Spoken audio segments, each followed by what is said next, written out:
Hi friends, నమస్తే అండి.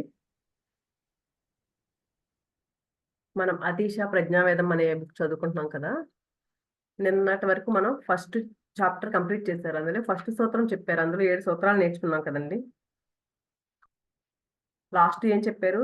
సర్వ స్వభావాల తీరుతెన్నులను సంపూర్ణంగా నేర్వండి. ప్రతి దాని గురించి సంపూర్ణంగా నేర్చుకోండి. మీరు ఎలాంటి పరిస్థితుల్లో ఉన్నా, ఏం చేస్తున్నా, అవి ఎలాంటివైనా సరే పరిస్థితులు మీరు అన్నీ నేర్చుకోండి.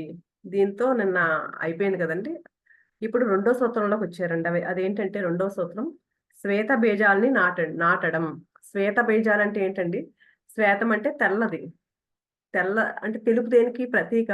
స్వచ్ఛంగా ఉండడం దానికి ప్రతీక కదండి. అంటే మంచి బీజాలు, మంచి విత్తనాలు నాటండి. ఆ నాటడం ఎలాగా అనేది ఈ రోజు ఇంకా కొన్ని సూత్రాలు ఇస్తున్నారండి. అవేంటో తెలుసుకునే ముందు ఆ, దీని గురించి ఏం చెప్తున్నారో ఓషో గారు విందాం. ధ్యానమే అన్నింటికీ మూలం. కరుణ ఆ మూలం నుంచి ఉప్పొంగి పొర్లి ప్రవహించే ప్రవాహం. అన్నిటికీ మూలం ధ్యానమే. అందులోంచి మనకి కరుణ వస్తుంది అని చెప్తున్నారండి. ధ్యాన ప్రవృత్తి లేనివాడు అంటండి, ధ్యానం చేయనివాడంట ప్రేమించే శక్తిని, కరుణ శక్తిని, ఆనందోత్సవాన్ని పంచుకునే శక్తిని ఇవేమీ లేనివాడే అవుతాడంట ధ్యానం చేయనివాడు అని చెప్తున్నారండి ఈయన. ధ్యాని కానివాడు తన మూలాధార శక్తితో సైతం సంబంధం తెగిపోయిన వాడే అవుతాడు. శక్తి సాగరంతో సంబంధం లేని వాడే అవుతాడు. మనకి శక్తి ఆ, ఆహారం ద్వారా, పదార్థాల ద్వారా కొంచెం భౌతిక శక్తి వస్తుంది మనకి. కానీ చాలా స్వల్పం అనేది, చాలా లిమిటెడ్ గానే వస్తుంది ఆ భౌతిక శక్తి అనేది. దాన్నే ఆ లిమిటెడ్ తో ఎంత కొంచెం భౌతిక శక్తితోనే జీవితాన్ని వెళ్ళబుచ్చుతూ దాని మీద ఆధారపడుతూ బతికేస్తూ ఉంటాడు. ఆ ధ్యాన శక్తి లేనివాడు గురించి ఇలా చెప్తున్నారండి. కానీ భౌతిక శక్తి కొన్ని పరిమితులు ఉన్నాయి. ఇవి చాలా లిమిటెడ్ గా ఉంటుంది కదా. ఆ ఫిజికల్ ఎనర్జీ ఏదైతే ఉందో అది చాలా లిమిటెడ్ గా ఉంటుంది. ఏది మనం ఆహారం ద్వారా, దీని ద్వారా తీసుకున్న శక్తి కాల ప్రవాహంలో ఏదో ఒక క్షణాన్ని జన్మించి మరో క్షణంలో అంతమయ్యే అంతమైపోయే శక్తి అది. ఈ శక్తి ఎప్పుడు వస్తుందా?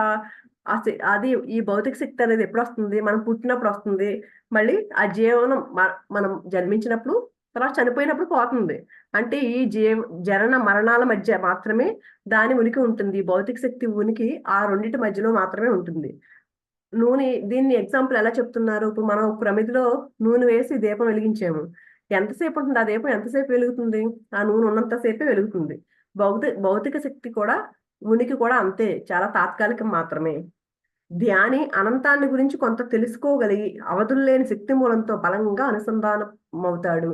ఎప్పుడైతే ఒక ధ్యాని ఎలా ఉంటాడండి, మొత్తం అనంతమైంది ఉనికంతా అని దాని గురించి, అనంతమైన ఉనికి గురించి తెలుసుకుని దానితో కనెక్ట్ అయి ఉంటాడంటండి, అనంతమైన ఉనికితో. అతని దీప కళిక ఎప్పటికీ ఆరిపోదు. ఈ ప్రమిదల్లో వేసిన దీపం ఎప్పుడు నూనె అయిపోయేసరికి ఆగిపోతుంది. కానీ ఈ ధ్యాని యొక్క ఆ దీపం ఎప్పటికీ ఆరిపోదంటండి. అది ఎప్పుడు ప్రజ్వలిస్తూనే ఉంటుంది, ఎప్పుడు క్షీణించదు అది. ఎందుకంటే ఎప్పుడు ప్రత్యక్షం కాని కాంతిరేఖ అది. ఎందుకు? అది అంతం లేదు, అసలు ప్రత్యక్షం కాలేదు అంటే ఎప్పుడు ఉంది అది. ప్రత్యక్షం కావడానికి ఏముంది? ఆరంభం కూడా లేదు, దానికి అంతము లేదు, ఆరంభము లేదు. ఆ అనంత జీవాధారంతో, ఆ అనంత సంపదతో తన ఆత్మను అనుసంధానించుకోవడం ఎలా అంటే, ఇలాంటి అనంత తత్వంతో మన ఆత్మను ఎలా కనెక్షన్తో ఎలా ఉండాలి మనం? ఆ అవధులు లేని శక్తి మూలాన్ని మీరు దేవుడు అని, సత్యం అని, లేకపోతే మీకు నచ్చిన ఏ పేరుతో అయినా ఉదహరించుకోవచ్చు. కానీ ఒక్క విషయం మాత్రం ఖచ్చితంగా నిజం. ఆ అనంత సాగరంలో మానవుడు కూడా ఒక కెరటమే. ఆ కెరటం ఒక్కసారి వెనక్కి తిరిగి చూసుకుంటే దానికి అనంత సాగరమే కనిపిస్తుంది. బాహ్యం వైపు చూపుతో ఉరుకులు బాహ్యం వైపు చూపుతూ ఉరుకులు పెడుతున్నంత వరకు దాని మూలంతో ఉన్న మౌలిక సంబంధం కనిపించదు. తన ఉనికి నుంచి తానే దూరమై తన సామ్రాజ్యం నుంచి తానే బహిష్కరింపబడుతూ ఉంటుంది. దీన్నే జీసస్ దివ్య సామ్రాజ్యం అన్నాడు. అంటే ఒక కెరటం చూడండి, వెనక్కి తిరిగి చూసుకోదు ఎప్పుడు, అది అనంత సాగరంలోనే ఉంది. మానవుడు కూడా అలా ఒక కెరటం లాంటి వాడే ఉంటుంది. ఎంతసేపు బయటకు చూస్తూ ఉంటాడు, తన లోపలికి తాను చూసుకోడు. ఎప్పుడైతే మన లోపలికి మనం ఎప్పుడైతే చూసుకుంటామో అప్పుడే ఆ అనంతమైన శక్తితో మనం కనెక్షన్ ఏర్పరచుకుంటాము. దీనినే దివ్య సామ్రాజ్యం అన్నాడంటే జీసస్. ఆయన పదే పదే దివ్య సామ్రాజ్యం మీలోనే ఉంది, అంతర్యానం చేసి చూడండి అని చెబుతూ ఉండేవాడు. మనకి ఇది చాలా ఫేమస్ అయిన వాడు కదండి. దివ్య సామ్రాజ్యం మీలోనే ఉంది, అనంతమైన నిధి ఉంది మీలోనే, లోపలికి వెళ్ళి చూసుకోండి, అంతర్యానం చేయండి అంటాం కదా. జీసస్ కూడా ఇదే చెప్తారంట, అస్తమాన్ అదే చెప్పేవారంట. దివ్య సామ్రాజ్యం మీలోనే ఉంది, అంతర్యానం చేసి చూడండి అని. ధ్యానం మిమ్మల్ని మీ అంతరంగానికి అనుసంధానించే వారదే తప్ప మరొకటి కాదు. ధ్యానం మీలో స్థితమైన తర్వాత ఇంక మిగిలింది కరుణాంతరం మీలో ఏర్పడడమే. ఎప్పుడైతే ధ్యానం చేయడం మొదలు పెట్టామో అంటే తర్వాత జరగాల్సింది ఏంటంటే మనలోంచి కరుణ, అంతులేని కరుణ మనలోంచి ఏర్పడుతుందంటండి. ఈ అతీశ బోధనలకు ఆద్యుడైన బుద్ధుడు కరుణ అన్నది మీలో ప్రతిష్ఠింపబడేంత వరకు ధ్యానంతో సంతృప్తి పడి ఊరుకోవద్దని ప్రబోధించాడు. బుద్ధుడు ఏం చెప్పాడంటే ధ్యానం చేస్తున్నాం కదా అని ధ్యానంతో సరిపెట్టుకోవద్దు. స్థితమైపోకండి ధ్యానం చేస్తున్నాను కదా అని. అది ఎక్కడి వరకు రావాలి? ఆ ధ్యానం అనేది కరుణ అంటండి. ఆ కరుణ బయటికి రావాలంట. మిగిలిన సగాన్ని ధ్యానంతో స్థితమవ్వడం అంటే ఏంటి? సగం మాత్రమే మనం పూర్తి చేసినట్లంటండి. మిగిలిన సగాన్ని కూడా మనం ప్రయాణించి తీరాలంట. ఎప్పటి వరకు అంటే ఆ ధ్యానం కరుణలాగా ఉప్పొంగి తీరుతుంది. ఎప్పుడైతే మనం పూర్తిగా దానిలో స్థితమయ్యామో కరుణ బయటకు వచ్చేంత వరకు కూడా ఆ కరుణలో వచ్చేంత వరకు కూడా చేయమని చెప్తున్నారు. ఓ ప్రమిద వెలిగించిన తక్షణం అది వెలుగుల్ని చుట్టుపక్కలంతా విరజిమ్మినట్లు తక్షణం అంధకారాన్ని తరిమికొట్టే ప్రయత్నాన్ని ప్రారంభించినట్లు. ఎప్పుడైతే ఒక దీపం వెలిగించామో అది దీపం వెలగ్గానే చుట్టూ చీకటంతా పోగొట్టేసి వెలుగుతో నిండిపోతుంది కదండి. అలాగే మీరు కూడా కరుణా ప్రభ మనం బయటకు వచ్చేంత వరకు చేయమంటున్నారు. ధ్యానం చేయమని చెప్తున్నారు. ధ్యాన ప్రవృత్తి మీలో స్థితమైంది అనే విషయానికి రుజువు ఏంటంటే మీలోంచి కరుణ ఉప్పొంగి ప్రవహిస్తూ ఉండడమే. మీ అంతరంగంలో సహస్రతల కమలం విచ్చుకున్నప్పటి పరిమళమే ప్రేమ. మీరు ఇదివరకు ఉన్నటువంటి మనిషి కాదని, ఓ వసంతం మీలో వెలిగిందని అది నిరూపిస్తుంది. మీ పాత మనుగడ అంతమై ఓ నవ్య వ్యక్తిత్వం మీలో ఏర్పడిందని, ఇప్పటి వరకు లాగా మీరు ప్రస్తుత భూమికి అంధకారంలో కాదని, మీరే ఆ వెలుగని అది నిరూపిస్తుంది. మనందరిలోనూ ఆ చేంజ్ ఉంది కదండి. ధ్యానం చేయకముందు ఎలా ఉన్నాం? కోపం ప్రతిదానికి ఎవరన్నా ఏమైనా అన్నారనుకోండి వెంటనే అమ్మో ఏంటి నన్ను ఎలా అంటాడా? అలాంటి కోపాలు. కానీ ఇప్పుడు నేర్చుకుని జ్ఞానంలో అంతా నేర్చుకున్న తర్వాత ఎలా ఉంటున్నాం? మనం మారాం కదా ఖచ్చితంగా. ఈయన కూడా అదే చెప్తున్నారు. మీలో అంతరంగంలోంచి వస్తుందంటండి. ఆ మార్పే వస్తుంది. మన పాత మనుగడ అంతా అంతమైపోతుంది. అంతమై ఒక నవ్య వ్యక్తిత్వం. మనం ఒక కొత్త వ్యక్తిలాగా తయారవుతాం. అప్పుడు అంతవరకు అంధకారంలో ఉన్న వాళ్ళంతా ఆ వెలుగును బయటికి వెలుగులు విరజిమ్ముతూ ఉంటాం. ఈ సూత్రాలు నిరూపించి తెలుసుకునేందుకు ఇవ్వబడిన సాధనలు, సూచనలు. ఈ విషయాన్ని ఎప్పుడు గుర్తుంచుకోండి. అతీష ఒక వేదాంతి కాదు. జ్ఞానులెవ్వరూ వేదాంతులుగా ఎప్పుడూ లేరు. అతీష ఆలోచనాశీలి కాదు. ఆలోచనలు మామూలు మనుషులు, మూర్ఖులే చేస్తుంటారు. జ్ఞాని ఆలోచనలు చెయ్యడు. జ్ఞానికి తెలుసు ఆలోచన అన్నది తెలుసుకునేందుకు ఓ ప్రయత్నం, ఊహాత్మక యత్నం, చీకట్లో తడుముకునే పరిస్థితి, అంధకారంలో నిర్లక్ష్యంగా అస్త్రాలను విడిచి ప్రయత్నించే పద్ధతి. అందుకని ఏం చెప్తున్నారు? అతీష ఏదో ఆలోచన చేసే వ్యక్తి ఏమీ కాదు. ఒక జ్ఞాని ఎలా ఉంటాడు? ఆలోచన చేస్తూ ఉండిపోడు, ఊహల్లో ఏమీ ఉండడు. అందుకని నిర్లక్ష్యంగా అస్త్రాలను విడిచి ప్రయత్నించే పద్ధతి, చీకట్లో తడుపుకునే పద్ధతి, ఇవన్నీ ఏం చెప్తున్నారండి అంటే ఆలోచన చేయడం. ఆలోచన అనేది తెలుసుకునే ఏదైనా ఒక విషయాన్ని తెలుసుకోవడానికి చేసే ప్రయత్నం మాత్రమే ఆలోచన అనేది. జ్ఞానం అంటే తెలిసి ఉండడం. మీకు తెలిసి ఉన్నప్పుడు ఊహించాల్సిన అవసరం ఉండదు. ఏదైనా ఒక విషయం మనకు తెలిసిందనుకోండి, ఇంకా ఊహించే అవసరం ఏముంది? అది ఓ ఉదయమని, పక్షులు పాటలు పాడుతున్నాయని, వృక్షాలన్నీ సూర్యరశ్మితో స్నానం చేస్తున్నాయని మీరు ఊహించడం లేదు. అవన్నీ ఎప్పుడు జరుగుతూనే ఉంటాయి కదండి. దీనికి ఊహించాల్సిన పనేంటి? ఆలోచించాల్సిన అవసరం అక్కడ లేదు. ఒకవేళ ఎవరైనా అలా ఊహిస్తూ ఉంటే అతడు గుడ్డివాడైనా అయి ఉండాలి. లేకపోతే కనీసం ఫుల్‌గా తాగేసి ఉన్నవాడైనా అయి ఉండాలి. ఇది ఒక అనుభవం. అంటే తనకు తానుగా ప్రామాణికంగా ఏర్పడేది. అతీష ఆచితూచి ఆలోచించే మనిషి కాదు. ఆయన వర్ణించేది ఒక ప్రత్యేకమైన వేదాంతము కాదు. ఒక ప్రత్యేకమైన ఆలోచన క్రమము కాదు. తనలో ఏర్పడిన అనుభవాన్ని ఆయన బోధిస్తున్నాడు. అంటే ఈయనేదో బోధించట్లేదు. ఏదైతే తన అనుభవం పొందాడో దాన్నే మనకు చెప్తున్నాడు అతీష. దాన్ని మీకు చూపించే మార్గాన్ని చూపిస్తున్నాడు. బుద్ధుడు కూడా అలాగే. వీళ్ళంతా ఏంటి? బుద్ధుళ్ళంతా ఏం చేస్తారు? మీకు మార్గాన్ని చూపించగలరు అంతే. కానీ ఆ మార్గంలో నడవాల్సింది మీరే. మనం పిల్లలున్నారండి. పిల్లల్ని స్కూల్‌లో జాయిన్ చేస్తాం. వాళ్ళకి చదువు నేర్పిస్తూ ఉంటాం మనం. ఇలాగ ఆ స్కూల్‌లో చెప్పినవన్నీను హోంవర్క్‌లు చేశారు అన్నీ చూస్తూ ఉంటాం. అంతేకాని మనం వెళ్లి ఎగ్జామ్ రాయలేం కదండీ! ఇలా చదువు అమ్మా, ఎలా చదివితే ఈజీగా ఉంటది. ఇలా చేసుకో, ఇలా చేస్తే బావుంటది. మనం గైడెన్స్ ఇవ్వగలుగుతాం మనం. అంతేగాని వాళ్ళు పరీక్ష రాసేటప్పుడు ఎళ్లి మనం కూర్చొని వాళ్ళ పరీక్ష మనం రాయలేం కదండీ! అలాగే బుద్ధుళ్ళు కూడా మన దగ్గరకు వీళ్ళేంటి వాళ్ళ మార్గం చూపిస్తారంతే మనకి. ఆ మార్గంలో నడవాల్సింది మనమే. అంటే ఈజీగా ఉంది. నా అనుభవం ఇది అని చెప్తారంతే. మీ బదులుగా మరొకడు నడిచే అవకాశం అక్కడ లేదు. మీకోసం ఆ పని మరెవ్వరూ చేయలేరు. యావత్ సృష్టిలోనూ మీరు తప్ప మీకోసం మరెవరు ఆ జ్ఞాన యాత్ర చేయలేరు. అందుకని ప్రతి ఒక్కళ్ళు ఎవరి కోసం వాళ్ళు ట్రై చేయాల్సిందే. దీనికోసం ఆ దారిలో నడవడం కోసం ఎవరి ప్రయత్నాలు ఆళ్ళు ఖచ్చితంగా చేయాల్సిందే. ఓహ్! ఆ జ్ఞాన ప్రాప్తి తనకు ఎలా ఏర్పడిందో, ఏ అవాంతరాలను తప్పించుకోవాలో, సరైన మార్గంలో నడుస్తున్నారో లేదో నిర్ణయించుకోవడం ఎలాగో, ఏ శక్తులను వినియోగించుకోవాలో, ఏ శక్తుల్ని ఉపయోగించుకోకూడదో, గమ్యస్థ గమ్య ప్రాప్తికి సానుకూలాలేవో ప్రతికూలాలేవో విపులంగా వర్ణించి నేర్పించడం కొందరికి సాధ్యమే. మార్గాన్ని గురించిన చిన్న చిన్న సూచనలు వాళ్ళు ఇవ్వగలరు.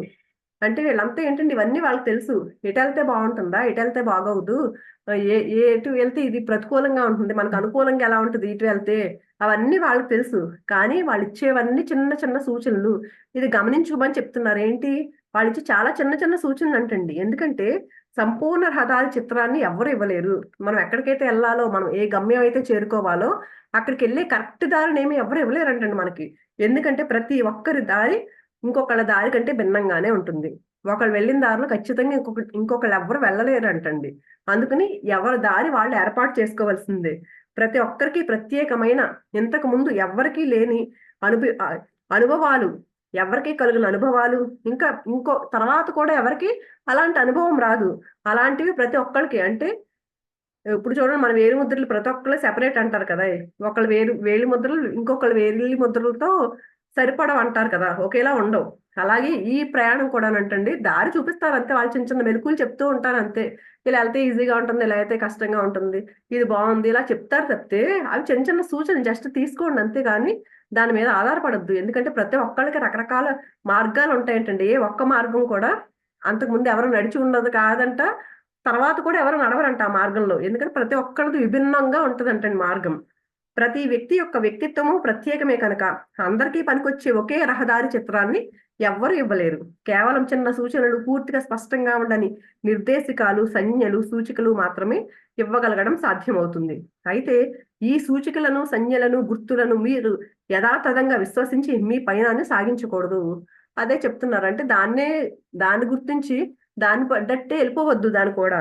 వాటిని సవ్యంగా అర్థం చేసుకోండి అంతే. ఆ సూచికలు ఏమిచ్చారు, ఆ సూచనలు ఎందుకిచ్చారో అనే దాన్ని సవ్యంగా అర్థం చేసుకోండి అంతే. కేవలం జ్ఞప్తిలో ఉంచుకోండి. కానీ మూర్ఖంగా వాటిని పట్టుకుని వేళ్లాడుతూ ఉండకండి. ఇది ఇలా ఉండాలి కానీ అలా లేదు, కనుక ఏదో పొరపాటు జరిగిపోయి ఉంటుంది. అలా సూచించారు కదా! అలాంటి సలహా ఇచ్చారు కదా ఆయన. నేనెందుకు ఇలా చేయలేకపోతున్నాను? నేనేమైనా పొరపాటు చేశానా? ఇలాంటి ఆలోచన చేయొద్దంటున్నారండి. ఈ అందుకనే నేను ఇలా నడవలేకపోతున్నాను. ఆయన అలా చెప్పారు కదా! అనుభవం వచ్చిందని.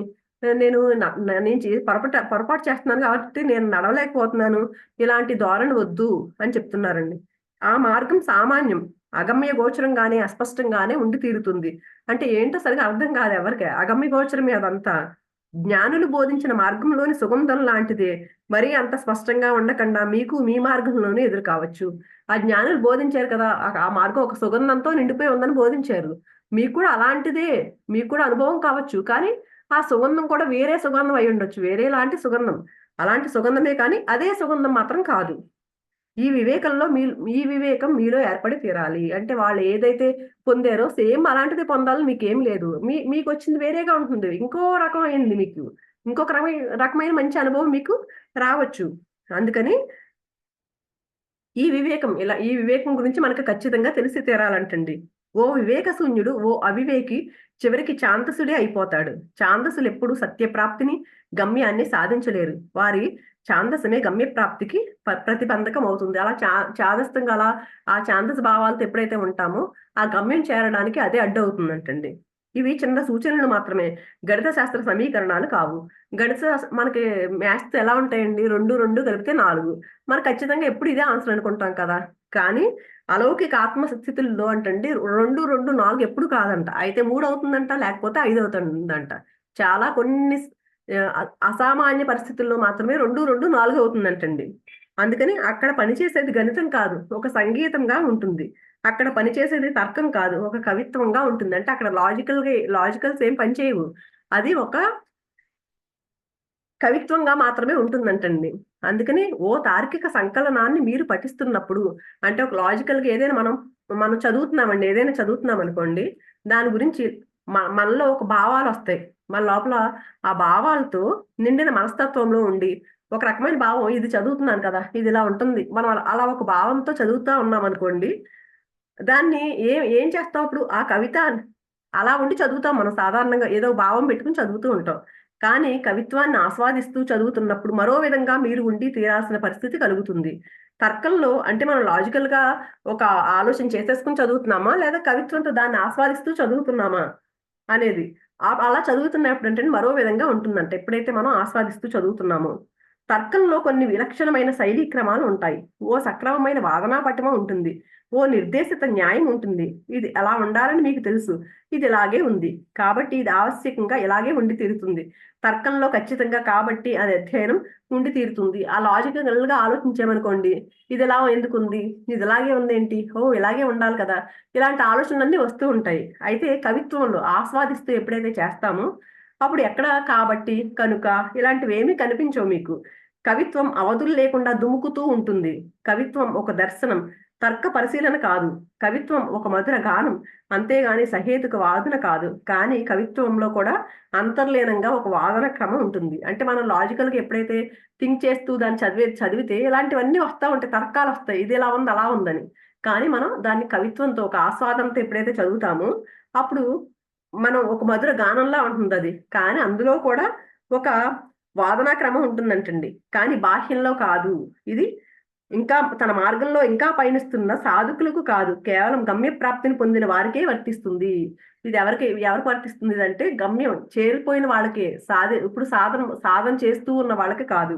గమ్యాన్ని అందుకొని చేరుకున్న వాళ్ళకే, వాళ్ళు నడిచిన బాటలోని ప్రతి అడుగు వెనక ఉన్న సహేతుక క్రమ న్యాయం స్పష్టంగా కనిపించి తీరుతుంది. అంతే కదా, గమ్యం చేరుకున్న వాళ్ళకే కదండి అదంతా తెలుస్తుంది. ఆ బాట ఎలా ఉంది, ఇవన్నీ అక్కడ ఎలా ఉంది అదంతా తెలిసేది గమ్యం చేరుకున్న వాళ్ళకే కదా. కానీ అంతకుముందు మాత్రం అది సంభవించదు. చేరుకోకముందు తెలియదు కదండి. గమ్యం చేరుకోకముందు అది ఎలా ఉంది అనే విషయం తెలియదు. కానీ చేరుకున్న తర్వాత మాత్రమే అర్థమవుతుంది. ఓ పరిస్థితిలో మీరు ఎందుకు తుమకాల్సి వచ్చిందో, మరో పరిస్థితిలో ఆచితూచి ఓ అడుగును ఎందుకు వేయాల్సి వచ్చిందో అప్పుడే మీకు తెలుస్తుంది. ఎప్పుడైతే మనం చేరాల్సిన గమ్యం చేరుకున్నామో అప్పుడు మాత్రమే ఎందుకు జరిగిందో అక్కడ, కొన్ని చోట్ల ఎందుకు ఆగిపోవాల్సి వచ్చిందో, కొన్ని చోట్ల ఒక అడుగు ముందు ఎందుకు వేయాల్సి వచ్చిందో అవన్నీ ఎప్పుడు తెలుస్తాయి? అవి చేరుకున్న తర్వాత తెలుస్తాయి. కానీ చేరుకోకముందే ఇవి వెళ్ళైనా వద్దని అప్పుడు తెలియదు కదండి మనకి ఇవేని. కానీ ప్రయాణ మధ్యలో ఉన్నప్పుడు మీ అడుగు పడుతున్నప్పటి క్షణంలో ఏది స్పష్టంగా తెలియదు. వేసేది సరైన అడుగో కాదో ఏమాత్రం తెలిసే అవకాశం ఉండదు. నిస్సంశయ స్థితి మాత్రం ఏ విధంగానూ ఉండదు. అంటే సంశయం లేకుండా ఎప్పుడూ ఉండదండి. మనం వెళ్ళే దారిలో వెళ్ళేటప్పుడు మాత్రం సంశయం వస్తూనే ఉంటుంది. ఇది కరెక్టేనా, ఇలా వెళ్తున్నానా, ఇలా వస్తూనే ఉంటుంది కదండి. మీ అనుభూతికి స్పందించి మీరు ముందడుగు వేస్తున్నారే తప్ప మీ ఆలోచన నిర్దేశించి వేస్తున్న అడుగు మాత్రం కాదది. గమ్యప్రాప్తి తర్వాత సావకాశంగా మీరు మీ పైన తెన్నులను సింహావలోకనం చేసి చూసుకున్నప్పుడు మీరు వేసిన ప్రతి అడుగు వెనక అంతర్లీనంగా ఉన్న ప్రయాణ క్రియాన్యాయం సహేతుకంగా అత్యద్భుతంగా మీకు అవగతమవుతుంది.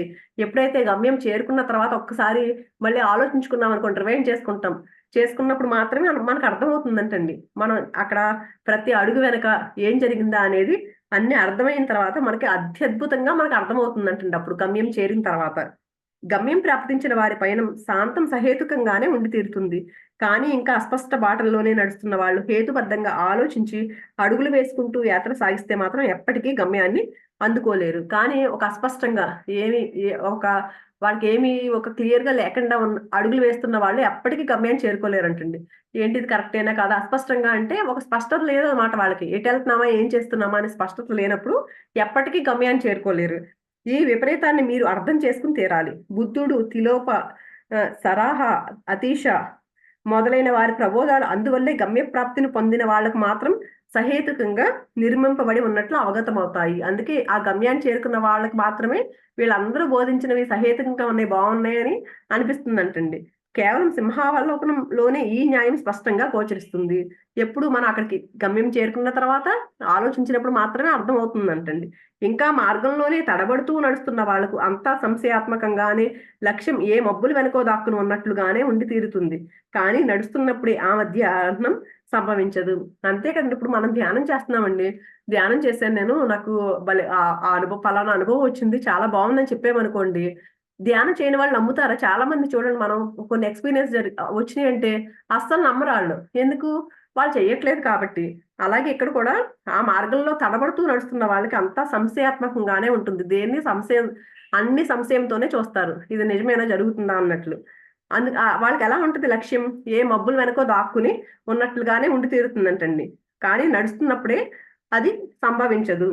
కాబట్టి మీరు ఆలోచించండి, ధ్యానించండి, ఈ సూచనలను అవగతం చేసుకోండి. కానీ అత్యంత తీక్షణమైన మనోదృక్పథంతో మాత్రం దీన్ని యథాతథంగా స్వీకరించకండి. ఆలోచించండి, సూచనలన్నీ ఒకసారి బాగా అవగాహన చేసుకోండి. వీటిని అవగాహనలో తెచ్చుకోండి. అంటే మీరు బాగా వీటి గురించి తెలుసుకోండి. కానీ దీన్ని యథాతథంగా ఏదైతే చెప్పారో దాన్ని ఇలాగే కరెక్ట్‌గా అలాగే స్వీకరించొద్దని చెప్తున్నారండి. ఈ సూచికలో తప్పకుండా కొన్ని భేదాలు ఉండి తీరుతాయి. అతీషకు కలిగిన అనుభవాలన్నీ అలాగే మీకు కలుగుతాయని ఎప్పుడూ అనుకోకండి. అందుకని పత్రిజీ ఉన్నారని మనకి ఎన్నో చెప్పారు మనకి. కానీ అవన్నీ ఎవరి అనుభవాలు వాళ్ళవి. పత్రిజీ ఎప్పుడూ అదే చెప్పేవారు. ఒకళ్ళకొచ్చిన అనుభవాలు ఇంకొకళ్ళకి రావు. అందుకని ఆయన అతీషాకొచ్చిన అనుభవాలు చెప్పారు కదా! అలాగే మీకు ఉంటాయని అనుకోవద్దు అని చెప్తున్నారండి. ఖచ్చితంగా భేదాలు ఉండి తీరుతాయి. ఎవరి అనుభవం వాళ్ళది. ఎవరు చేసిన ధ్యానం వాళ్ళ మన ఆత్మ పరిస్థితిని బట్టి మనకేది కావాలో అది వస్తూ ఉంటాయి మనకి. అందుకని అలాగే ఉండాలని అనుకోవద్దు మీరు. మీ అనుభవాలు మరొకలా ఉండవచ్చు. ప్రపంచంలో జనాభా ఎంతమందో అన్ని రకాల మార్గాలున్నాయి. మీ అడుగులో అడుగు వేసి ఎవ్వరూ నడవరు. మీరున్న చోట్లో మరెవ్వరూ ఉండరు.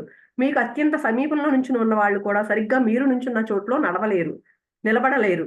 మీ చెయ్యి పట్టుకుని నుంచుని ఉన్నవారి దృక్పథ కోణం కన్నా మీ దృక్పథ కోణం ఖచ్చితంగా భిన్నంగానే ఉండి తీరుతుంది. ప్రపంచాన్ని ఒకే విధంగా ఏ ఇద్దరూ చూడలేరు. అలాంటి చూపు ఉండడం అసంభవం. తామున్న చోటులోంచి ప్రతి ఒక్కరూ వారి అడుగులు వేసి తీరాలి. వారికి ప్రత్యేకమైన స్థలాంతరాల్లోనే వారు పయనించి తీరాలి. అందుకని ఏంటి ఈయన చెప్తున్నారు, జస్ట్ అది విని దాన్ని అవగాహన చేసుకోవాలంతే. ఎవరిది వాళ్ళదంతా ప్రత్యేకమే. ఎవరి దృక్కోణం ఒకే చోట ఎవరు ఉండలేరు. అందరూ డిఫరెంట్ గానే ఉంటారు. ఎవరి స్థలాల్లో ఎవరు ఎక్కడున్నారో ఆ ప్లేస్ నుంచి వాళ్ళు వెళ్తూ ఉండాలంతే. పక్కన వాళ్ళ కోసం చూడకుండా మనం వెళ్ళే దారిలో మనం వెళ్తూ ఉండాలి. ఇది గమనించండి. అతీష 1000 ఏళ్ల క్రితం మనిషి. అప్పట్లో ఆయన వీక్షించింది, ఈయన ఏదైతే చూసాడో, ఈయన ఏదైతే చెప్పాడో జ్ఞానం, ఇదంతా ఖచ్చితంగా ప్రస్తుతానికి పూర్తిగా భిన్నమైన మరో ప్రపంచం అప్పట్లో చెప్పాడాయన. కానీ ఆయన నడిచింది ప్రస్తుతానికి పూర్తిగా భిన్నమైన ఆ మరో ప్రపంచంలో. కాబట్టి అక్కడ భాషలు వేరు, అక్కడి అవగాహన పటిమ వేరు. విభిన్న మనస్తత్వాల మధ్య సామరస్యం, వ్యవహార ధోరణి కూడా సజావుగానే ఉన్నప్పటి కాలం అది. అప్పట్లో బాగుండేది కదండి. 1000 ఏళ్ల క్రితం అంటే అప్పుడు ఇలా లేదు కదండి పరిస్థితి. అప్పుడంతా ఎక్కువగా బాగుండేవారు. అంటే ఆధ్యాత్మికంగా ఉండే వ్యక్తులు ఎక్కువగా ఉండేవారు. కానీ ఇప్పుడు పరిస్థితి వేరు కదండి. అప్పటి ధోరణులు ఇప్పటి ఆచరణకు అయోగ్యాలు. పరిస్థితి తారుమారైన కాలం ఇది. ఆ ప్రపంచం ఇప్పుడు లేనే లేదు. అతీష ప్రపంచం ఇప్పుడు ఎక్కడుంది? అయినా సరే అతీష బోధనలకు ఇప్పటికీ మహత్తరమైన ప్రాముఖ్యత ఉంది. చాదస్తంగా, మూర్ఖంగా, విచక్షణ రహితంగా ఆచరించకుండా అవగతం చేసుకోగలిగితే ఇప్పటికీ అయినా సరే ఎంతో డిఫరెన్స్ ఉంది దానికి దీనికి. అయినా సరే అయినా సరే మనం అర్థం చేసుకుంటే ఇప్పటికి కూడా ఎంతో ప్రాముఖ్యత ఉంది. ఆ కాలం ఈ కాలం వేరయ్యుండొచ్చు. అప్పుడు భాష ఇప్పుడు వేరే అయ్యుండొచ్చు. ఎంతైనా సరే ఇప్పుడు కూడా మనం దాన్ని కరెక్ట్‌గా అర్థం చేసుకోవాలి. మూఢ విశ్వాసంతో దాన్ని యథాతథంగా స్వీకరించే ప్రయత్నం చేస్తే తప్పకుండా మీరు ఆయన బోధించిన సత్యాన్ని అవగతం చేసుకోలేని వాళ్ళుగానే తయారై తీరుతారు. కానీ ఆయన ఏదైతే చెప్పారో కరెక్ట్‌గా ఇలాగే ఉండాలి అని మాత్రం తీసుకుంటే మాత్రం మీరు దాన్ని పూర్తిగా అర్థం చేసుకోలేరు. ఆయన బోధనలను సవ్యంగా అర్థం చేసుకోవాలంటే మీరు వీలైనంత నిమ్మళంగా, ఏ మాత్రం ఉద్విగ్నతలు లేకుండా సుఖంగా ఉండి తీరాలి. గతించిపోయిన బుద్ధులను గురించి ఆలోచిస్తున్నప్పటి సాధకుడు వాళ్ళకి అందుబాటులో ఉంటూనే, వినయంతోనే వాళ్ళను ఆశ్రయిస్తూ, వాళ్ళతో ఏమాత్రం సంబంధాన్ని కలిగించుకోకుండా అంటనట్లు ఉంటూ ఎన్నో శతాబ్దాలు గడిచిపోయిన విషయాన్ని నేను అతీశాను కాదు. కాబట్టి నాకు బోధింపబడుతున్న జ్ఞానాన్ని తూచా తప్పకుండా ఆచరించడం ఎలా సాధ్యమవుతుంది అన్న విషయాన్ని ఎప్పుడూ మర్చిపోకుండా ఉండాలి. కానీ అతీష తన సూచనలను అలాగే ఆచరించమని మీకు చెప్పడం లేదు. తనకు సంభవించిన సత్యదర్శన అవలోకన ప్రాప్తి గురించి, ఆ యోగానికి తను ఆచరించిన దీక్షారీతుల్ని గురించి మాత్రమే సవివరంగా చెప్తూ ఆ దర్శన భాగ్యాన్ని మీకు ఓ క్షణమాత్రమైనా కల్పించే ప్రయత్నాన్ని మాత్రమే చేస్తున్నాడు. కానీ అతీష ఏం చెప్తున్నాడు, నేను ఏదైతే చేశానో, నేను ఏదైతే ఆచరించానో సేమ్ అలాగే మీరు చేయక్కర్లేదు. కానీ ఆయనకి ఏం జరిగిందో అది మాత్రం చెప్పారు. 1 మినిట్ అండి.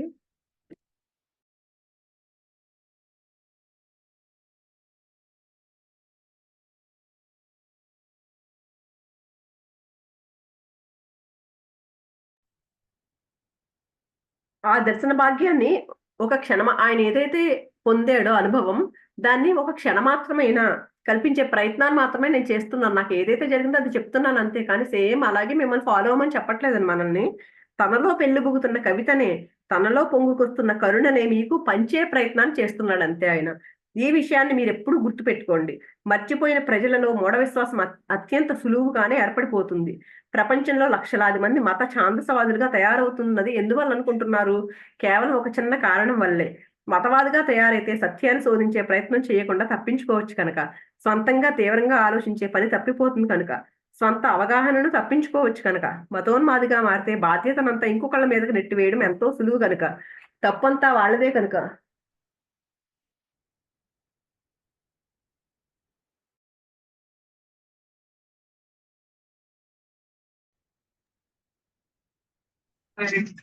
చాలా మంది ఏంటంటేనండి, ఎవరో మా గురువు గారు అంటూ వాళ్ళని పట్టుకుని ఎలాడతారనుకోండి. వీళ్ళందరూ ఎందుకు ఇలా తయారవుతున్నారంటే ఈయన ఏం చెప్తున్నాడంటే, వాళ్ళు ఎందుకు అలాగా ఒకళ్ళని అనుసరించేస్తారు. ఎందుకు అనుసరించేస్తారంటే ఆళ్ళు ఈజీ కదండీ. నేను నేను కాదుగా చెప్పింది. ఇప్పుడు మనం బుద్ధుడి బోధనలు అనుసరిస్తున్నామండి. ఎవరైనా మనం క్వెషన్ చేశారనుకోండి, ఏంటి ఇది ఇలా ఎందుకొచ్చిందని అడిగామనుకోండి, ఏమో బుద్ధుడు అంతే చెప్పాడంతే. ఆయన చెప్పారు కాబట్టి పాటిస్తున్నాం మేము. ఇలా చెప్పేయడం ఈజీ. అందుకే ఎవరో సొంత పద్ధతిని కంటే దీన్ని ఎక్కువ తీసుకుంటారని చెప్తున్నారండి ఓషో. సొంతంగా ఇప్పుడు మనం ఏమన్నా సొంతంగా ఒక పద్ధతిని క్రియేట్ చేసామనుకో, అంటే మనకేదో వచ్చింది. సొంతంగా మనం ఏదో అనుభవించాము. దాని గురించి అందరికీ చెప్తున్నామనుకోండి. వాళ్ళప్పుడు క్వెషన్ చేసినప్పుడు "నువ్వెందుకు ఇలా చెప్తున్నావు?" అన్నామనుకోండి. దానికి ఆన్సర్ ఇవ్వాలి మనం. అలా కాకుండా ఎవరినో ఒకళ్ళని పట్టుకుని, ఒక గురువునో ఎవరినో పట్టుకుని వాళ్ళు అలా చెప్పారు కాబట్టి నేను ఆయన అనుసరిస్తున్నాను. ఇలా చెప్పేసాననుకోండి వాళ్ళకి ఈజీగా ఉంటుందన్నమాట. అందుకని ఓషో ఇది చెప్తున్నారనమాట. అందుకనే దీన్నే పట్టుకుని వేలాడతారు అందరూ అని. ఎవరో ఒకళ్ళని పట్టుకుని ఇలా ఉంటారని చెప్తున్నారండి. కనుక మతోన్మాదిగా మారితే బాధ్యతనంతా ఇంకొకళ్ళ మీదకి నెట్టేయడం ఎంతో సులువు కనుక తప్పంతా వాళ్ళదే. జీసస్‌దే, బుద్ధుడిదే, కృష్ణుడిదే, అతీషాదే అనేయొచ్చు కనుక వాళ్ళని పట్టుకుంటున్నారు అని చెప్తున్నారండి. ఈ విషయాన్ని కూడా బాగా గుర్తుంచుకోండి. బాధ్యత అన్నది ఎటువంటిదంటే దాన్ని మరొకరికి అప్పచెప్పడం అన్నది చేయకూడని పని. బాధ్యత అంటే ఏంటంటేనంటండి, ఇది సరే ఎవరో ఒకళ్ళు చేస్తారులే అన్నట్లు ఎవరికి అప్పచెప్పే పని కాదంటండి. ఇంకొకళ్ళ మీదకు రుద్దకూడని పని. మీ బాధ్యత సంపూర్ణంగా మీదే. మీరే సొంతంగా ఆలోచించగలగాల్సి ఉంటుంది. ఎవరో చేస్తారులే అని చెప్పేసి మన బాధ్యత తీసుకెళ్ళి మనం చేయాల్సింది పక్కనోళ్ళ మీద పెట్టడం కాదంటండి. మన బాధ్యత అంటే ఏంటి? మనమే పూర్తి చేయాలి దాన్ని. మనమే సొంతంగా ఆలోచించగలగాలి. మీదైన అవగాహనను మీరే పొందాలి. ఎప్పుడైతే మనం ఆలోచిస్తామో అప్పుడే మన అవగాహన వస్తది దాని మీద. మీ ధ్యానం మీరే చేయాల్సొస్తుంది. మీకు మరో విషయాన్ని కూడా నేను మళ్ళీ గుర్తు చేస్తున్నాను. అతీషాకి సంభవించిన ఎన్నో సంఘటనలు, పరిస్థితులు మీకు ఎదురు కావచ్చు. అందుకని ఎవరి మీద బాధ్యత పెట్టకుండా ఎప్పుడైతే మనం చేయాల్సింది మనం చేస్తూ ఉంటామో, మన ధ్యానం మనం చేసుకున్నామో, మనం నేర్చుకునేది మనం నేర్చుకుంటాము. అప్పుడు ఖచ్చితంగా అతీష ముగ్గురు గురువుల దగ్గర నేర్చుకున్నాడు కదా! కానీ అతీషకు కూడా సంభవించిన పరిస్థితులు మీకు కూడా వస్తాయి. ఆ సంఘటనలు, పరిస్థితులు మీకు ఎదురు కావచ్చు అని చెప్తున్నారండి ఉషా గారు. హిమాలయాలకు మీరు వెళ్ళాలంటే ఎవరెస్ట్‌ని అధిరోహించాలి అనుకుంటే అక్కడికి దాన్ని ఎక్కడానికి ఎన్నో మార్గాలున్నాయి. ఎన్నో వైపుల నుంచి ఎక్కొచ్చు దాన్ని. ఒక వైపు నుంచి ఎక్కితే అందమైన లోయలు, నదీ ప్రవాహాలు, వృక్ష సముదాయాలు ఎదురవ్వచ్చు. మరో వైపున ఎక్కితే దారికి అడ్డంగా నదీ ప్రవాహాలు ఉండకపోవచ్చు. ఒక చెట్టు కూడా మీకు కనిపించకపోవచ్చు. అంతే కదండీ! ఎవరెస్ట్ ఎక్కాలంటే రకరకాలుగా ఉంటాయి మార్గాలు. ఒకే మార్గం ఉండదు కదా! రాళ్ళు, రప్పలు మాత్రమే మీకు కనిపించవచ్చు. ఒకవైపే వెళ్తే అందంగా జలపాతాలన్నీ కనిపించొచ్చు. ఒకవైపు వెళ్తే అసలు ఏమీ లేకపోవచ్చు. ఒక చెట్టు కూడా లేకుండా ఉండవచ్చు. మూడో వైపు నుంచి ఆ పర్వతాన్ని ఎక్కే ప్రయత్నం చేసినప్పుడు మీకు హిమపాతాలను ఏమాత్రం కరగని మంచు ప్రవాహాలను ఎదుర్కోవాల్సిన పరిస్థితి రావచ్చు. అయితే అన్ని వైపుల నుంచి ఎక్కేవాళ్ళు శిఖరాన్ని చేరగలుగుతారు. అంటే ఎటువైపు నుంచి వెళ్ళినా, ఏ దారిలోంచి వెళ్ళినా కూడా ఆ పైకి ఎక్కగలుగుతారు ఎవరైనా సరే. శిఖరాన్ని చేరుకున్న వాళ్ళ దృక్పథం చాలా అనునయంగా, విశాలంగా, ధారాళంగా ఉంటుంది. వాళ్ళు మూర్ఖంగా బిగుసుకుపోయి ఉండరు. శిఖరాన్ని అధిరోహించడానికి ఇదొక్కటే సరైన మార్గం అని వాళ్ళు ఎప్పుడు నిర్దేశించి చెప్పరు. ఎవరైతే శిఖరం ఎక్కేస్తారో అండి, నేనొచ్చిన మార్గం ఒకటే సరైంది. ఇక్కడే ఇదే మార్గం అని ఎవరు చెప్పరంటండి. ఎందుకంటే శిఖరాన్ని అధిరోహించిన తక్షణం అక్కడికి చేరుకున్న వాళ్లకు దిగువ నుంచి వస్తున్న అన్ని దారులు స్పష్టంగా కనిపించి తీరుతాయి. నిన్న కూడా చెప్పారు కదండీ! పైకెక్కేసిన తర్వాత ఆళ్ళకి ఆ దారులన్నీ కనిపిస్తూ ఉంటాయి. అందుకని ఎవరు ఇదొక్కటే దారని ఎవరు చెప్పరు. ఎందుకు కనిపిస్తున్నాయి కదా దారులు. ఏ దారి నుంచి వచ్చి ఎక్కగలుగుతున్నారు. అందుకని చెప్పేసి ఎవరు చెప్పరు. అన్ని వైపుల నుంచి పైకొస్తున్న ఎందరో సాహస యాత్రికులు వాళ్ళకి కనిపిస్తూనే ఉంటారు. వాళ్ళు ఏ దారుల వెంట వస్తున్నా చివరికి తమను సమీపించడాన్ని సాక్షాత్తుగా చూస్తూనే ఉన్నారు కదా! ఒక్కో దారిది ఒక్కో ప్రత్యేక ప్రపంచంగా అనిపించి తీరుతుంది. అతీష ఓ మార్గంలో పయనించి గమ్యాన్ని చేరుకున్నాడు. కానీ ఆయన ముగ్గురు సత్యాన్వేషకులు గురువులుగా లభించిన భాగ్యశాలి. కాబట్టి అతీష 3 విభిన్న మార్గాల్లో ఎవరెస్ట్‌ను అధిరోహించగలిగిన అదృష్టవంతుడిగా మనం చెప్పుకోవాల్సి ఉంది. అంటే ఒక గురువు దగ్గర నుంచి నేర్చుకున్నాం అనుకోండి మనం ముక్తి ఎలా సాధిస్తాం? ఆ దారిలో సాధిస్తాం. అతీష మరి ముగ్గురు గురువుల దగ్గర నేర్చుకున్నాడు కదా! అందుకు ఆయన ఏంటి 3 దారులు గుండా వెళ్ళడం నేర్చుకున్నాడనమాట. ఆయన అదృష్టవంతుడు అని చెప్తున్నారు. ఎందుకు 3 మార్గాల ద్వారా నేర్చుకున్నాడు ఆయన పైకెక్కడం. 3 మార్గాల సంపూర్ణ అవగాహన ఆయనలో ఏర్పడి ఉంది. కాబట్టి ఆయన దృక్పథం సమగ్రం. ఆయన సత్యవేక్షణం సువిశాలం. సంకుచిత దృక్పథం కానే కాదు ఆయనది. జీసస్ ఇలా అనేవాడు, నా దారి బహు ఇరుకైంది కానీ తిన్నగా ఉంది అని. జీసస్ ఒక్క గురువునే ఆశ్రయించాడు. కాబట్టి ఆయనది నిజంగానే బహు ఇరుకైన తిన్నటి దారి. అంటే జీసస్ ఎప్పుడు చెప్పేవాడు నా దారి చాలా సన్నటి దారి అని. ఎందుకో ఆయనది. కానీ అతీశ పరిస్థితి అలా కాదు. చాలా అడ్డదిడ్డంగా బహు విశాలంగా ఉన్న మార్గం అతీషది. ఆ విశాల మార్గంలో ఎన్నో మార్గాలు సమ్మిళితమే ఉన్నాయి. ఎందుకంటే అతీష 3 దగ్గర నేర్చుకున్నాడు కదండి. అందుకు ఆయన దారి చాలా విశాలంగా ఉంది. కానీ జీసస్ ఒక మార్గంలోనే వెళ్ళాడు. అందుకని ఆయన దారి చాలా ఇరుగ్గా ఉంది. బహుమార్గాల మహా సమ్మేళనం ఇది. ఇక్కడ ఇప్పటి వరకు ఇదంతా ఇంట్రడక్షన్ చెప్పారండి. ఇప్పుడు పాయింట్ లోకి వచ్చారు. సూత్రం చెప్తున్నారు అన్నమాట 2వ అధ్యాయంలో. ఫస్ట్ చాప్టర్ లో కొన్ని చెప్పారు కదండి ఫార్ములాస్. ఈ 2వ అధ్యాయంలో ఫస్ట్ సూత్రం ఏంటంటే, మొదటి సూత్రం 2వ అధ్యాయంలో స్వీకరించే ప్రయత్నాన్ని మీతోనే ప్రారంభించండి. ఇది సూత్రం అండి. నన్ను మళ్ళీ మీకోసారి గుర్తు చేయనివ్వండి. మళ్ళీ మనకి గుర్తు చేస్తున్నారంటండి. ఏంటి తను చెప్పిన చివరి సూత్రంలో అతీష, మీరు మీ శ్వాసను లోపలికి తీసుకున్నప్పుడు ప్రపంచంలోని సర్వజీవుల ఆవేదనలన్నీ ఆ శ్వాస మీదే స్వారీ చేస్తూ మీలోకి వస్తూ మీ హృదయంలోకి చేరుకున్నట్లు ధ్యానించమని బోధించాడు కదా. ఆ బాధలన్నింటినీ, ఆ దుఃఖాలన్నింటినీ, ఆ దైన్యాన్నంతటిని మీ హృదయంలోనే ఇమిడ్చుకుని అక్కడ జరిగే ఓ అద్భుతాన్ని గమనించండి. నిన్న మనం లాస్ట్ పాయింట్ ఏం చెప్పారండి మనకి, మీకు ఏదైతే లోపల ప్రపంచంలో ఉన్న దైన్యాన్ని, దుఃఖాన్ని అన్నిటిని లోపలికి తీసుకోండి. శ్వాస తీసుకుంటున్నప్పుడు మీలో ఉన్న పాజిటివిటీ అంతా బయటకు వదిలేయండి అని చెప్పారు కదండి నిన్న. దాని గురించి గుర్తు చేస్తున్నారు మనకి. ఇంకొకళ్ళ సమస్త దైన్యాన్ని, ఆవేదన, దుఃఖాన్ని మీరు ప్రీతితో స్వీకరించిన తక్షణం అది పరివర్తన చెందుతుంది. మనం అది తీసుకున్న తర్వాత అది ప్రేమగా పరివర్తన చెందుతుంది అని నిన్న చెప్పిన దాంట్లో చెప్పారు కదండి. అదే మళ్ళీ గుర్తు చేస్తున్నారు మనకి. కానీ మానవుడిలో ఉన్న సహజ స్వభావం ఇంకొకరి బాధలను పట్టించుకోకుండా ఉండే ప్రయత్నం చేయడమే. కానీ మనం ఎలా ఉంటామండి, పక్కనోడి బాధలు వాడు ఎలా పోతే మనకెందుకు, మనం బాగుంటే చాలు. ఎక్కువ మనం ఉండేది ఇలాగే ఉంటాం కదండి. బాధల నుంచి తప్పించుకోవడానికి ఒక రక్షణ కవచాన్ని కల్పించుకునే ప్రయత్నం చేయడమే సహజ స్వభావం. వారి బాధలను పట్టించుకోకుండా నిర్లిప్తంగా ఉంటూ సానుభూతి కూడా చూపించకుండా ఉండిపోయే ప్రయత్నం చేయడమే. కనీసం కొంతమంది చూడండి, అసలు సానుభూతి కూడా చూపించరు. అమ్మ పక్కన వాళ్ళు కష్టాల్లో ఉన్నారంటే మనకెందుకులే అన్నట్టు ఉంటారు. అలాంటి ప్రయత్నం కూడా చేయరు. సానుభూతి చూపించే ప్రయత్నం కూడా చేయరు. సానుభూతి ప్రకటించినప్పుడు కూడా ఆ మాటలు పెదవి అంచుల్లోంచి వ్రాలే మాటలే తప్ప సహా అనుభూతి ఫలితంగా హృదయంలోంచి వచ్చిన మాటలుగా మాత్రం ఉండవు. ఒక నిజంగా సానుభూతి ప్రకటించినా కూడా అసలు సానుభూతే ప్రకటించం. మన పక్కన వాళ్ళు ఎవరైనా బాధగా ఉంటే ఒకవేళ నిజంగా సానుభూతి ప్రకటించినా కూడా అది ఎలా ఉంటదంటండి, ఏం చెప్తున్నారు ఈ మానవులు ఎలా ఉంటారని, అది లోపల హృదయంలోంచి రాదంటండి. పైపైన ఏదో మాటల్లో అయ్యో ఇలా జరిగిందా అలా అంటా ఉంటుంది పైపైన మాటల్లో. ఆ మాటలు అర్థవంతంగా ఉండవు. ఆ మాట హృదయపూర్వకమైన మాటలే అయితే ఎదుటి వారికి ఎంతో మేలు చేస్తాయి. అలా కాకుండా ఎప్పుడైతే హృదయపూర్వకంగా మనం చెప్తామో అంటండి, అది ఎదుటి వాళ్ళకి చాలా మేలు చేస్తాయంటండి. వారికి ఎంతో ఉపశమనం కలిగి తీరుతుందంట ఆ మాటల వల్ల. హృదయపూర్వకంగా సానుభూతి చూపించినప్పుడు ఆ పరిస్థితుల్లో ఎదుటి వాళ్ళ బాధలను మీలో స్వీకరించి ఇముడ్చుకోగలుగుతారు. వాళ్ళ దుఃఖాన్ని ఆస్వాదించగలిగి ఉంటారు. ఎప్పుడైతే ఆ హృదయపూర్వకంగా ఎప్పుడైతే మనం తీసుకుంటామో దాన్ని ఇముడ్చుకుంటామో దాన్ని ఆస్వాదించగలిగి ఉంటారు. అలా జరిగినప్పుడు అప్పుడు చెప్పారు కదా, ఆనందం కింద మారిపోతుందని, పరివర్తన చెందుతుంది అని చెప్పారు కదా. ఎప్పుడైతే అలా జరిగినప్పుడు ఏంటండి, ఇలా జరుగుతూ ఉంటుంది కొంతమందికి. మీరు కూడా చూసే ఉంటారు. ఇలాంటప్పుడు మీకు తెలిసిన కొంతమంది ఉంటారు. వాళ్ళ వద్దకు మనం కొంతమంది దగ్గరికి వెళ్ళామనుకోండి, చాలా ప్రశాంతంగా అనిపిస్తుంది. కొంతమంది వ్యక్తుల దగ్గరికి వెళ్ళాం, వాళ్ళు వెళ్ళేసరికి చాలా ఎంత ప్రశాంతంగా ఉంటుందంటే అక్కడి నుంచి రాబుద్ది కాదు మనకి. ఎవరు, మన రమణ మహర్షి ఉండేవారు కదండి, ఆయన ఆశ్రమానికి అంటే పెద్ద పెద్ద వాళ్ళందరూ వెళ్ళేవారంట. ఆయన అసలు ఒక్క మాట మాట్లాడేవారు కాదంటండి. వెళ్ళి ఆయన దగ్గర కూర్చుని వచ్చేసేవారంట. 2 రోజులు అలా కూర్చుని ఉండేవారంటండి. ఆయన ఏ మాట మాట్లాడకపోయినా ఒక ప్రశాంతమైన ఒక ఇదిలో వెళ్ళిపోయేవారంటండి. ఆ ప్రశాంతత కోసం వెళ్ళేవారంటండి ఆయన దగ్గరికి, రమణ మహర్షి ఆశ్రమానికి. ఎందుకు, ఆ వాళ్ళలో అలాంటి శక్తి ఉందండి. వాళ్ళ వద్దకు వెళ్తే మీకు ఎంతో ఉపశమనము, ఊరట కలుగుతాయి. అలాంటి వాళ్ళ దగ్గరికెళ్తే ఆ ఉపశమనం కోసం అంటండి మనకి, మన ఎదురుగా అప్పుడు మనకు తెలిసిన ఇలా ఉంది. రమణ మహర్షి అంటే మనకి ఈ మధ్య కాలంలో ఆయనే కదండి. చాలా మంది ఆ ఉపశమనం కోసం వెళ్ళేవారంటండి ఆయన దగ్గరికి. హృదయ భారం తగ్గడం జరుగుతుంది అలాంటి వాళ్ళ దగ్గరికెళ్ళినప్పుడు. వాళ్ళు మీ వద్ద నుంచి వెళ్ళిపోయాక మీకెంతో తేలికపడి ఉన్నట్లు, మీరెంతో తేలికపడి ఉన్నట్లు తెలుసుకుంటారు. ఆ ఆనంద జలపాతం మీరు ఏర్పడడాన్ని గమనించగలుగుతారు. మీలో ఒక నవ్య శక్తి పరవళ్ళు తొక్కుతున్న అనుభవం కలుగుతుంది. ప్రాణం పునరుజ్జీవం పొందినట్లు అనిపిస్తుంది. మీ గుండెలోని బరువంతా తీసేసినట్లు మాయమైపోవడాన్ని వాళ్ళు మీలో ఒక అమృతాన్ని నింపి వెళ్ళినట్లు మీరు గ్రహించగలుగుతారు. ఆనందంతో నాట్యం చేయాలన్న కోరిక మీలో కలగొచ్చు.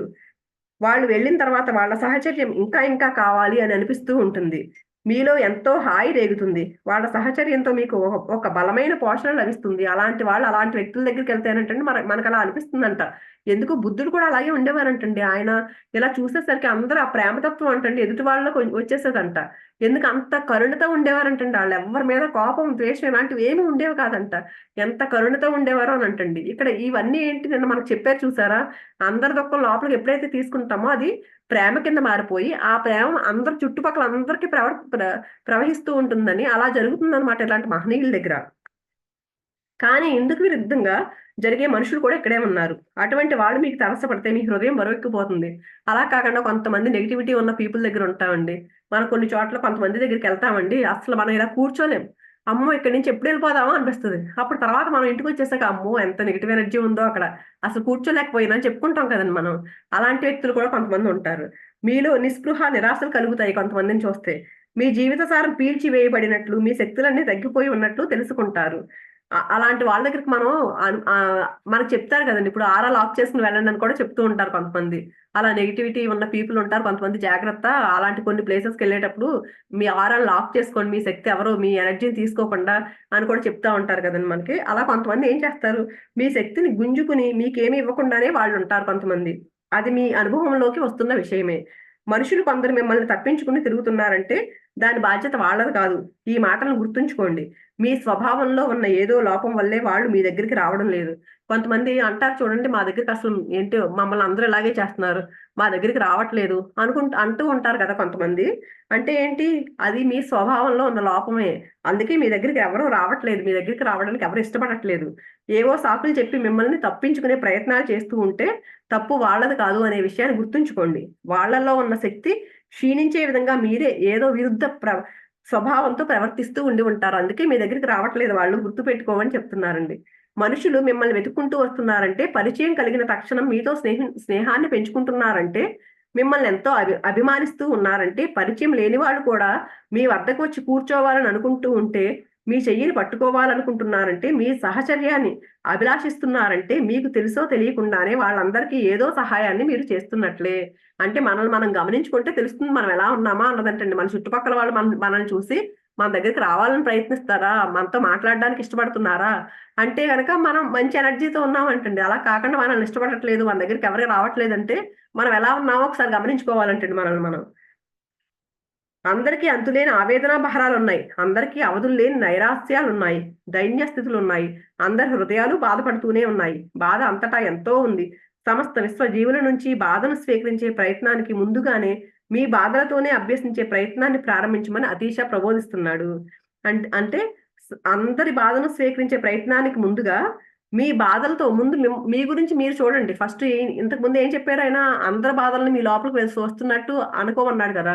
ఫస్ట్ మీ బాధలేమున్నాయో వాటిని గురించి అక్కడి నుంచి ప్రయత్నం ప్రారంభించమని చెప్పారంటండి అతీష.